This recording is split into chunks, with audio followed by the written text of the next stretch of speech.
একটা মেয়ের 7 বার মিসক্যারেজ হয়েছে, 2বার IVF ফেল হয়েছে, এরপর একজন সন্তান হয়েছে যে কিনা 8 মাস বয়সে মারা যায়।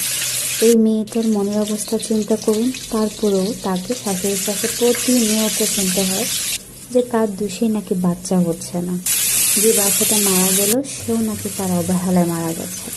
ভদ্রমহিলা বলেন তার স্বামী ভালো মানুষ, কিন্তু মাকে কিছু বলতে পারে না। আচ্ছা, এমন ভালো স্বামী হয়ে লাভ কি, যাদের মা তার স্ত্রীকে এত অপমান করে কিন্তু সে মুখ ফুটে কিছু বলতে পারে না?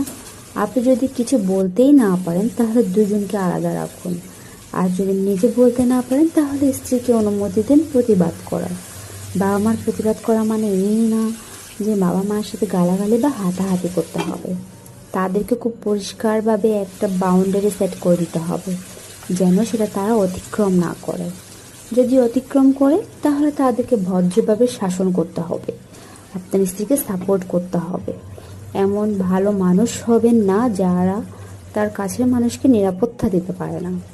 আপনার নিজের মেয়ে এরকমই অসহায় বোধ করলে তাকে আপনি নিরাপত্তা দিতেন না, তাহলে আরেকজনের মেয়েকে এরকম কষ্ট দিচ্ছেন কেন?